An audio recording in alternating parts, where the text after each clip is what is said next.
It has been 10 years since alien monsters landed on the US-Mexico border. Now, these creatures have spread across much of the Middle East, an area known as the infected zone. The US military was sent to the region to fight these monsters. However, the random bombings destroyed the homes of thousands of local residents. And this situation caused more insurgents to fight against the American soldiers. Sergeant Frater is currently serving as a sniper inside the infected zone. From the roof of a tall building, he carefully watches 3 Arab men and follows one of them in particular with his rifle. When the target approaches a Muslim woman carrying a child in her arms, Frater hesitates for a moment. But he quickly regains his composure and kills his target with a single shot. Then, trying not to draw attention, he quickly leaves the scene, passes through the crowded market, and reaches his car. The view he sees on the way out of the city and back to the US base is far from pleasant. Explosions and monster corpses scattered everywhere have now become an ordinary part of this land. Meanwhile, in Detroit, a group of soldiers are spending time with their loved ones before being sent back to the Middle East. Orphaned Michael goes to pick up Frankie, whom he sees as a brother, but finds him busy with his girlfriend. Then, since Sean's wife is about to give birth at the hospital, Inca joins Sean, Michael, and Frankie, and they all go to the hospital together. These 4 friends have known each other since childhood, and their friendship has grown even stronger after being assigned to the same military unit. Sean's wife wants him to stay a little longer, but Sean wants to clear his mind before heading back to the front. That's why the 4 friends spend their last days of civilian life together. They play basketball and smoke cigarettes. Then they go to watch an illegal dogfight. This fight is not an ordinary one, because the dog is being made to fight against a baby monster. At first, the dog seems to have the upper hand, but the baby monster soon fights back, takes control, and kills the dog. The dog's owner, overcome with rage, pulls out his gun and shoots the monster. The next day, they arrive in the Middle East by helicopter. From the air, they can clearly see how devastated the land is. The monsters are gigantic and move in herds. This makes the scene quite terrifying. As they move through the desert, the creatures notice the helicopters and try to reach for them. Fortunately, the pilot thinks quickly and maneuvers. He pulls the helicopter away just as the creatures are about to reach it. Then, the area is bombed. Finally, the convoy reaches the base. Here, the soldiers meet Frater and Sergeant Forrest. Forrest briefs them about the mission. The main objective is not to destroy the monsters, but to stop the resistance activities in the city. After a brief drill, the team heads out for city patrol. Everyone is tense as they step onto the streets, because it's clear that the local people aren't very welcoming toward the American soldiers. However, when the children come over and start showing interest in them, the atmosphere softens. The children's requests for photos and their curious behavior make it easier for the soldiers to connect with the locals. Then, the team arrives at an area they believe to be a resistance headquarters. Throughout the day, they observe this place and look for clues by tracking the items loaded onto trucks every few hours. When evening comes, they start searching the building, but they don't find any weapons or explosives inside. Just then, they notice 3 gigantic monsters approaching.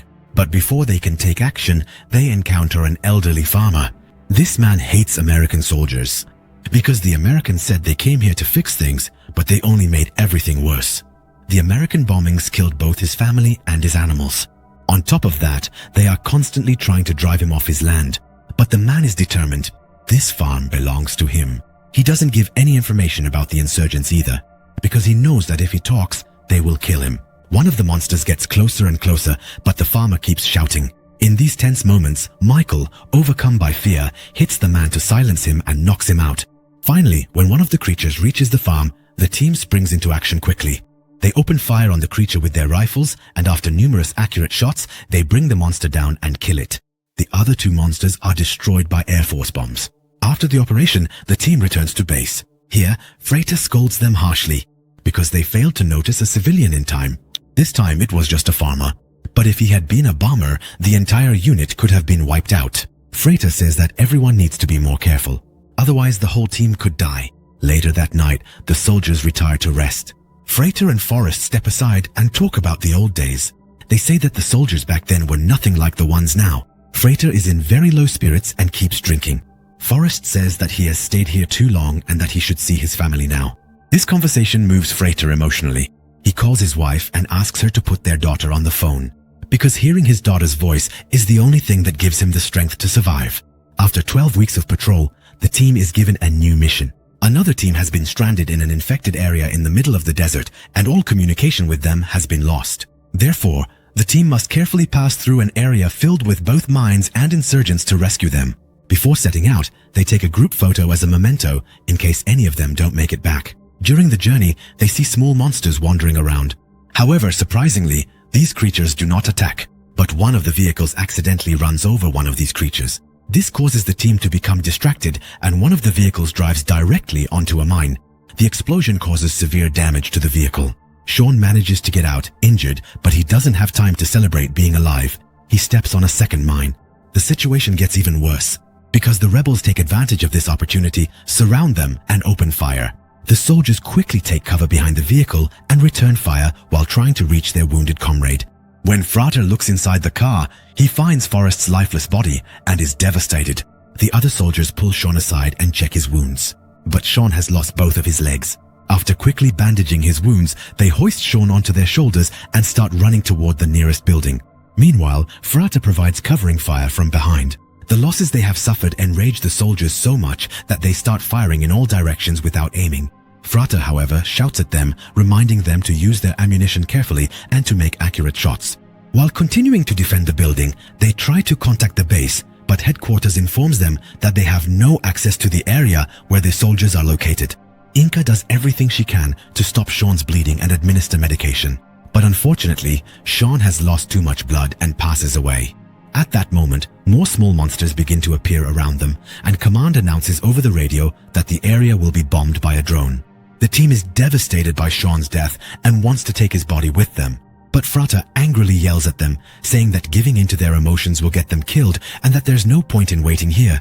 With heavy hearts, the team leaves Sean behind and gets away just seconds before the bomb drops. After walking for hours in the desert, they come across an abandoned building.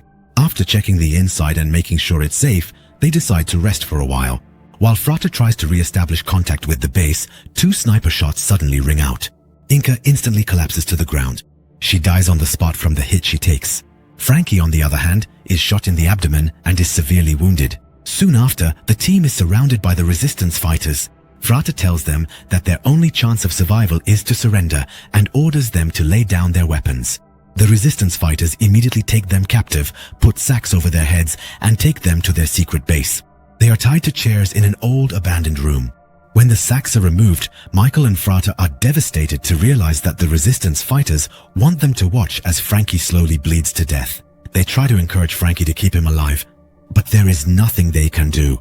Frankie apologizes for his mistake and takes his last breath.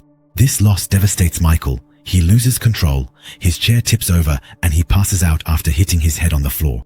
When night falls, the monsters reach this area as well. Most of the resistance fighters immediately jump into their vehicles and flee, while 2 of them enter the room, intending to kill the soldiers. Frater seizes this opportunity. Even though he can't untie his wrists, he takes action. He fights fiercely with the men, killing both by crushing their heads. Then he rubs his wrists against the broken window glass to cut his bonds. He takes the weapons from the dead resistance fighters and unties and wakes up Michael.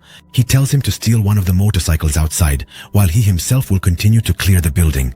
But Michael doesn't escape right away. First, he unties Frankie's body and says goodbye to him.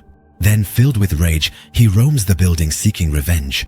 Eventually, he finds the leader of the resistance and starts beating him mercilessly with an iron rod he picked up. With blows full of rage, he kills the man right there. After grabbing the weapons, Michael quickly heads outside. At that moment, he sees a massive monster destroying the power lines. The sounds coming from the building indicate that Frater is still fighting the resistance members inside. However, Michael is so exhausted by all the death and destruction he has witnessed that he covers his ears and shuts himself off from the outside world, as if trying to deny what is happening. Meanwhile, the monster begins to attack the building as well. Hours later, Michael and Frater begin to cross the desert by stealing the resistance members' motorcycles. But at one point, Michael can't take it anymore and collapses to the ground onto the sand. Frater immediately comes to his side, says that he is in shock, and reminds him that they need to complete their mission. Otherwise, all these deaths will have been in vain. They continue for a while longer, but the motorcycles run out of fuel and they are forced to continue their journey on foot. Their path leads them to a rocky area where they find an abandoned train car. They decide to spend the night there. Inside, they talk about their pasts. They talk about their hometowns and their families. Frater confesses that he has been in the army for years and that when he returned home, his daughter no longer recognized him. This confession strengthens the bond between them even more. The next day, as they continue on their way, they come across a large dead monster. The giant creature's arms are still twitching. Next to it, there is a bombed-out school bus. The sight is so devastating that it completely crushes their spirits. Inside the bus, there are many dead children.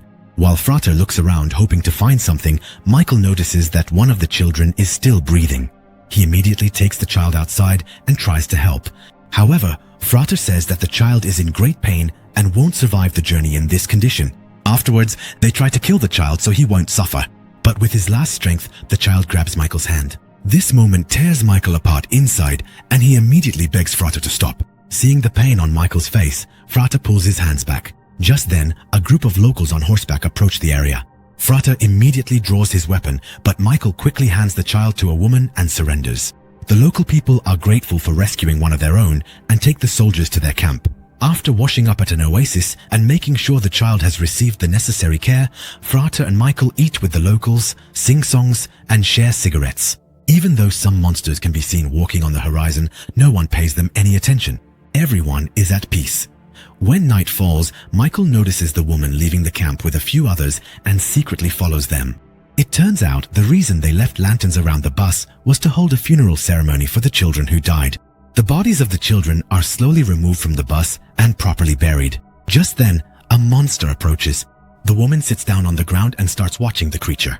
Michael, who sits beside her out of curiosity, is mesmerized by the scene before him.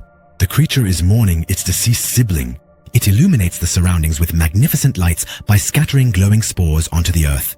A silent, peaceful, and moving moment unfolds. Eventually, Michael lies down on the ground next to the woman and falls asleep there. When morning comes, the woman leaves without saying a word. Meanwhile, Frater is watching the child they rescued. But the child is dying as well. Realizing this, Frater's mental state deteriorates even further.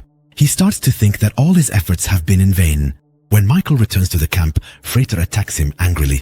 He can't forgive Michael for getting close to a girl during wartime and punches him. Then he grabs him by the arm and shows him the body of the dead child.